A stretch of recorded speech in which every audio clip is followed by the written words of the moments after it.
Fala, leitores da Bíblia, graça e paz, tudo bem com vocês? Hoje a gente vai ler Isaías 25 e 26 e Hebreus 4. A gente tem visto que o livro de Isaías, ele contém várias profecias em forma poética. E aqui, mais uma vez, você percebe aqui pela formatação do texto, né, as cláusulas divididas em forma de poesia. E isso acontece, muito, tá vendo? Aos capítulos anteriores. Às vezes um texto descritivo, narrativo, mas uma boa parte é texto poético. Aqui já é mais uma descrição, né? Mas, poesia.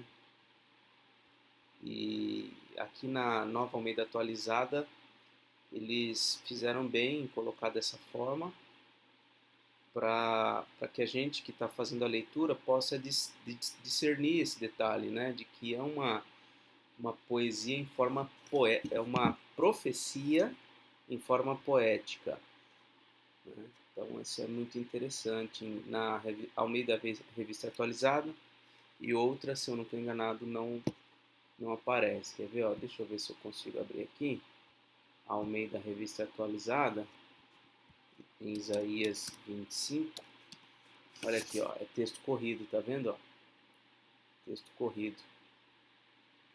Não dá para perceber, pelo menos de primeira olhada assim, que são textos poéticos, né? Então, essa construção na Nova Almeida Atualizada é bem interessante nesse sentido também. Então, vamos à leitura. É um cântico de louvor pela misericórdia divina.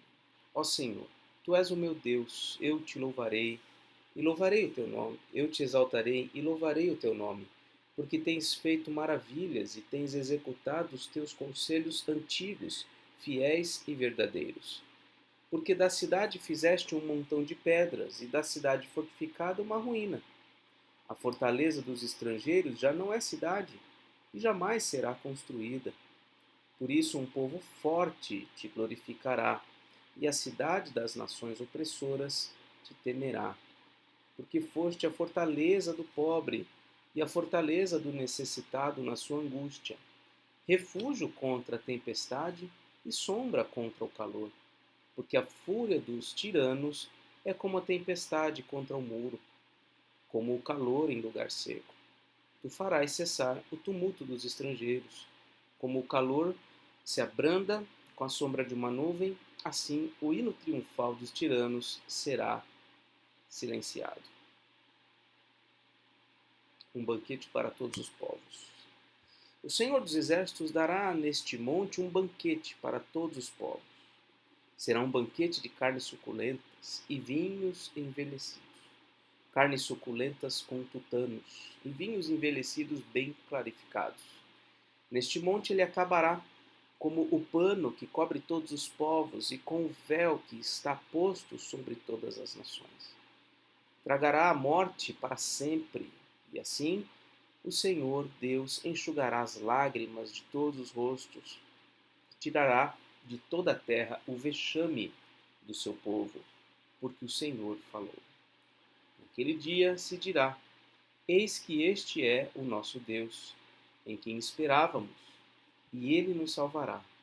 Este é o Senhor, a quem aguardávamos. Na sua salvação exultaremos e nos alegraremos. Então, aqui, uma profecia de esperança, né? Deus demonstrando a sua misericórdia com o seu povo perante as nações.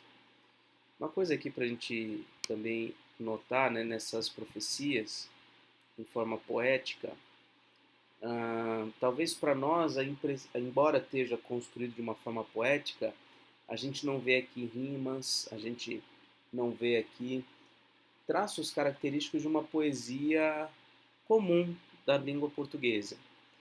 Por quê? Porque essa poesia é hebraica.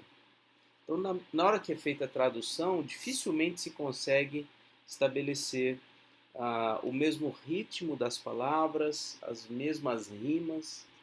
É por isso que embora tenha a forma de uma poesia, não soe como uma poesia, mas no hebraico é uma poesia.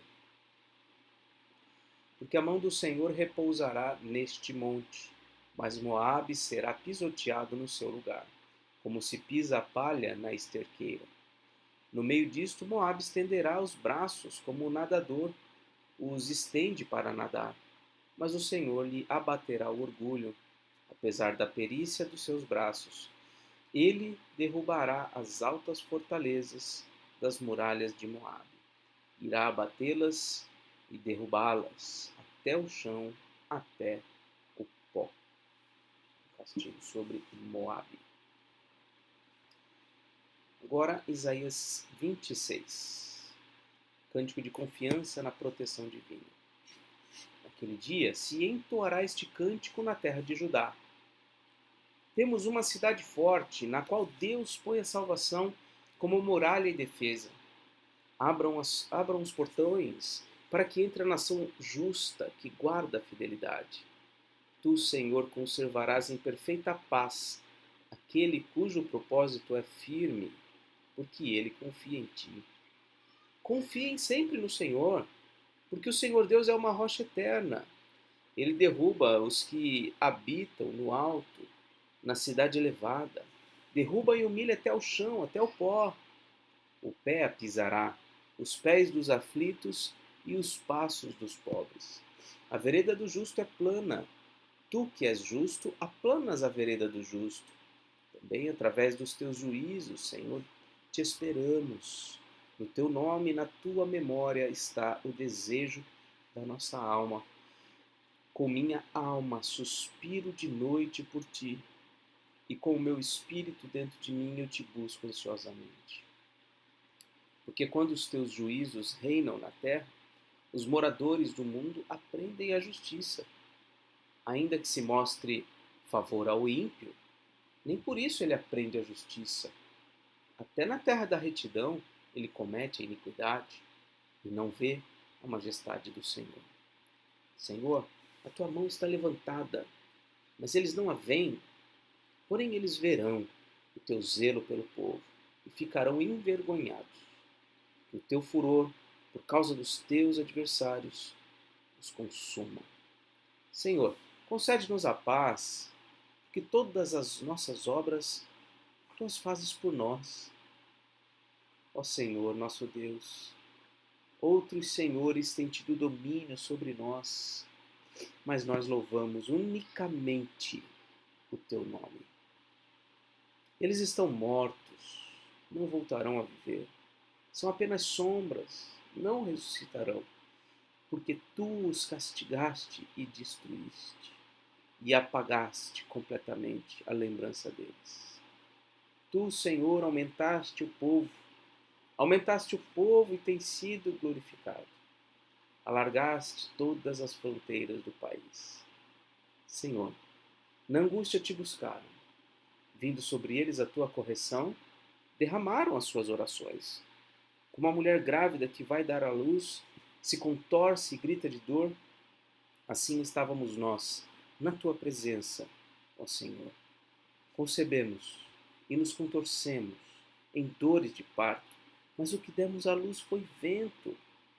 Não trouxemos à terra livramento algum, e não nasceram moradores do mundo. Os teus mortos, e também o meu cadáver, viverão e ressuscitarão. Despertem e cantem de alegria, vocês que habitam no pó, porque o teu orvalho, ó Deus, será como orvalho de vida, e a terra dará à luz os seus mortos. Gente, que texto incrível, hein? 19 versículos aqui de uma oração, um cântico, né? Um cântico que será entoado. Que coisa linda, que coisa linda. Quantos versículos aqui emblemáticos, né? Olha o versículo 3, versículo 4, versículos para a gente até memorizar e guardar no coração.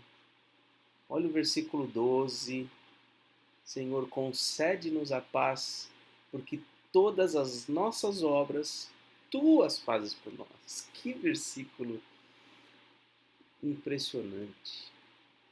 Impressionante. Uma cura para a ansiedade, um remédio, um bálsamo para as nossas inquietações. Que bênção. Texto lindo. Versículo 20. Meu povo, entrem nos seus quartos e tranquem as portas. Escondam-se por um momento, até que passe a ira. Pois eis que o Senhor sai do seu lugar para castigar a iniquidade dos moradores da terra. A terra deixará aparecer o sangue que embebeu e não encobrirá mais aqueles que foram mortos. Vamos agora a Hebreus capítulo 4. Aqui no capítulo 4 nós vamos ver aqui sobre o descanso. Se não me engano, já falou um pouco sobre o descanso aqui no texto anterior que a gente leu, mas aqui ele vai falar mais, né? Então nós temos visto a defesa de Cristo acima dos anjos, Cristo acima de Moisés. Vimos aqui no capítulo 3 um encorajamento a manter firme a fé em Cristo e não incorrer na incredulidade ou na desobediência. E agora o descanso. Portanto, visto que nos foi deixada a promessa de entrar no descanso de Deus, tenhamos cuidado para não parecer que algum de vocês deixou de alcançá-la, porque também a nós foram anunciadas as boas novas, exatamente como aconteceu com eles. Mas a palavra que eles ouviram não lhes trouxe proveito, porque não foram unidos por meio da fé com aqueles que a ouviram. Nós, porém, que cremos, entramos no descanso, conforme Deus disse. Assim, jurei na minha ira, não entrarão no meu descanso. Ele disse isso, mesmo que as obras já estivessem concluídas desde a fundação do mundo. Texto difícil. Precisaríamos de bastante tempo aqui para passar por cada frase, entendendo cada coisa que está sendo colocada aqui. Mas algum destaque aqui nessa. Primeiro, essa questão da promessa de entrar no descanso de Deus. O sábado do sétimo dia sempre foi um prenúncio, uma constante lembrança de um descanso futuro que seria dado por Deus, né? Então essa promessa, ela foi dada e ela se materializa, ela se concretiza.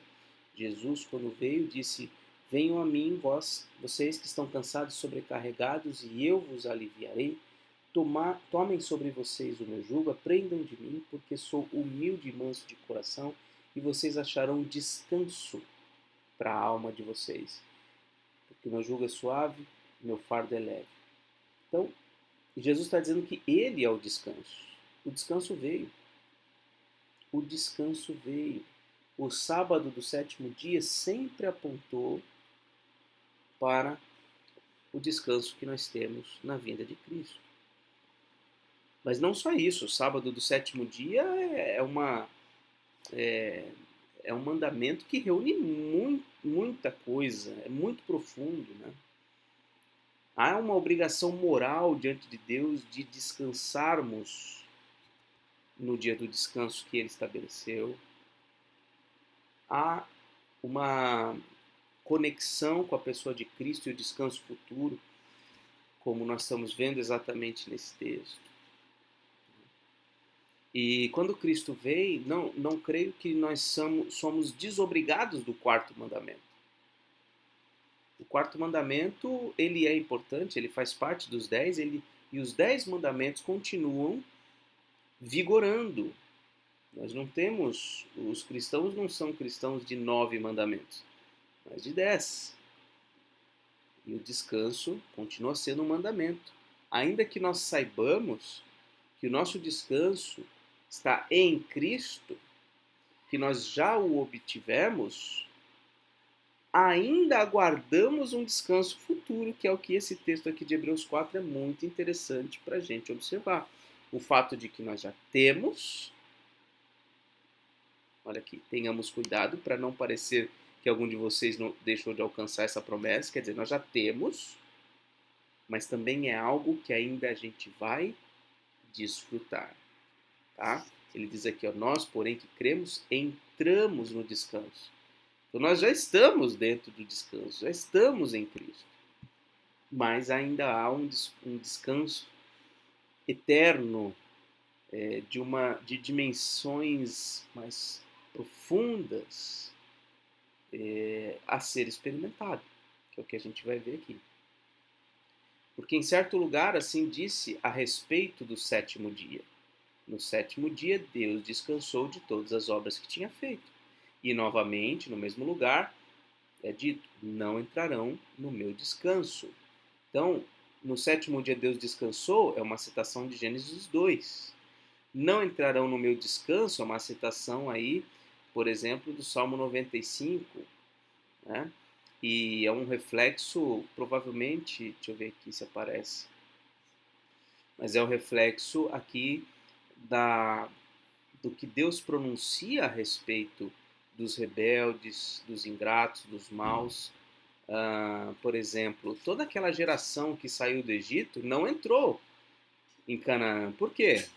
Porque foram privados de entrar na terra prometida? Por conta da sua desobediência, né? Então Deus é quem fala, Deus é quem estabelece quem vai entrar no seu descanso e quem não vai. Versículo 6. Visto, portanto, que resta entrarem alguns naquele descanso, e que por causa da desobediência não entraram aqueles aos quais anteriormente foram anunciadas as boas novas, de novo determina certo dia, hoje, falando por Davi muito tempo depois, segundo antes tinha sido declarado, hoje se ouvirem a sua voz não endureçam o coração. Então, o tempo da oportunidade de se entrar no descanso ainda está presente. Ainda é real. A porta ainda está aberta. Aqueles a quem foi anunciado o descanso, os israelitas, eles foram impedidos de entrar. Mas a pregação continua vigorando.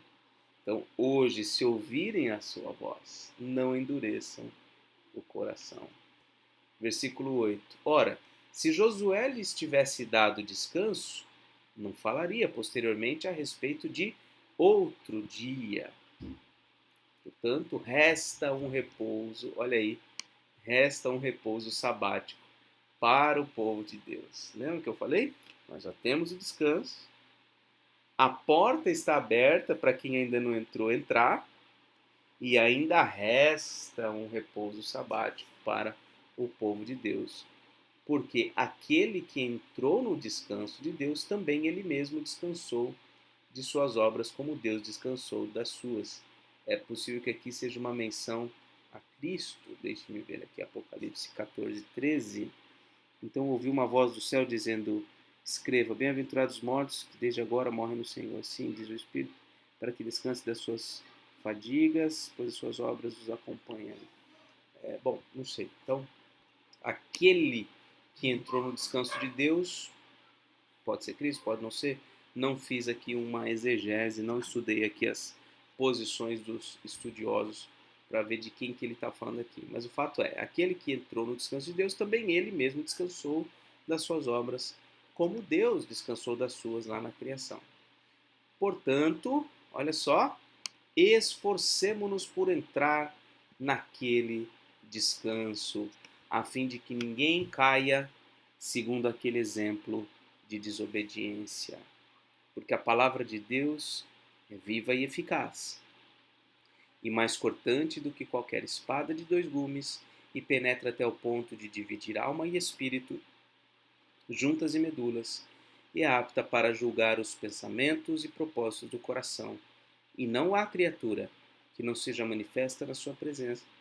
Pelo contrário, todas as coisas estão descobertas e expostas aos olhos daquele a quem temos de prestar contas. Então, é com esforço que nós entramos nesse descanso. O caminho está feito, a porta está aberta, é por meio de Cristo. Então, devemos acolher a palavra de Deus, que é poderosa para nos produzir o descanso, para nos permitir entrar e desfrutar do descanso. Versículo 14, o sumo sacerdote eterno. Tendo, pois, Jesus, o Filho de Deus, como grande sumo sacerdote, que adentrou os céus, conservemos firmes a nossa confissão. Porque não temos um sumo sacerdote que não possa se compadecer das nossas fraquezas. Pelo contrário, ele foi tentado em todas as coisas, à nossa semelhança, mas sem pecado. Portanto, aproximemo-nos do trono da graça com confiança, a fim de recebermos misericórdia e encontrarmos graça para ajuda em socorro em momento oportuno. É que na revista atualizada aparece socorro, aqui é ajuda, né? Então, graça para ajuda em momento oportuno. Então, fala aqui finalmente de Jesus como um sumo sacerdote, sacerdote eterno, o próprio Filho de Deus. Qual era o papel, a função do sacerdote na antiga aliança? Ele representava o povo diante de Deus. Então, ele oficiava o sacrifício, né? Ele declarava o perdão dos pecados, ele abençoava o povo também, dessa forma como representante de Deus ao povo. Então ele tinha essa função de levar a oferta do pecador diante de Deus. Jesus é colocado aqui como o sumo sacerdote, que entrou os céus. O sumo sacerdote no tabernáculo, no templo, ele entrava lá na presença de Deus no Santo dos Santos, com rara frequência, não era sempre. Ali apresentava o sangue, ali apresentava o incenso, as orações dos santos, enfim. Aqui é dito que Jesus foi até os céus, ele adentrou os céus. Então fiquemos firmes nisso. Lembra? Perseverança, encorajamento para o povo ficar em Cristo, continuar firme na fé em Jesus. Então conservemos firmes a nossa confissão de fé. Tá? Ele, Jesus Cristo, é um sumo sacerdote que nos entende, compreende as nossas fraquezas, porque ele também foi tentado em tudo, mas ele não pecou em absolutamente nada. Então essa oferta que ele leva diante do Pai é uma oferta absolutamente perfeita. Então podemos entrar diante de Deus, nos aproximar do trono da graça de Deus com confiança, porque sabemos que a misericórdia de Deus nos alcançou, sua graça nos ajuda o tempo todo. Precisamos lembrar disso, meus irmãos. Quais são os momentos oportunos? Todos os que, de forma especial, precisamos da ajuda de Deus. Podemos nos achegar diretamente diante de Deus por meio de Cristo Jesus. Louvado seja Ele por isso. Vamos orar? Senhor, nosso Deus e Pai, te agradecemos, ó Deus, por essa preciosa verdade que acabamos de ler. Sabemos que temos livre acesso ao Teu trono de graça e podemos alcançar misericórdia da Tua parte e ajuda quando precisamos. Senhor, muito obrigado, Pai. Te agradecemos. Abençoa, Senhor, a nossa vida, a nossa família, as nossas igrejas. Senhor Deus, te agradeço por esse texto anterior sobre o descanso sabático. Nos ajuda, Pai, a compreender que em Cristo já temos o nosso descanso e que ainda resta um descanso a ser desfrutado, Pai. Ajuda-nos a guardar o dia do Senhor como um prenúncio do dia maravilhoso, o dia eterno, que estaremos em constante adoração ao Senhor. Te louvamos também, Pai, pela leitura de Isaías 25, 26, os textos que lemos. São textos que revelam a Deus a Tua soberania sobre as nações, o juízo que virá sobre os pecadores, bem como a esperança que o Teu povo pode ter, pode sustentar em Ti, que o Senhor vai ser misericordioso com o Seu povo. Mas com os ímpios, os rebeldes, os maus, os que negaram entrar no teu descanso, estes serão duramente castigados. Senhor, guarda-nos contigo na tua presença, oramos em nome de Jesus. Amém. Muito bem, essa foi a leitura de hoje. Que Deus te abençoe, um forte abraço e até mais.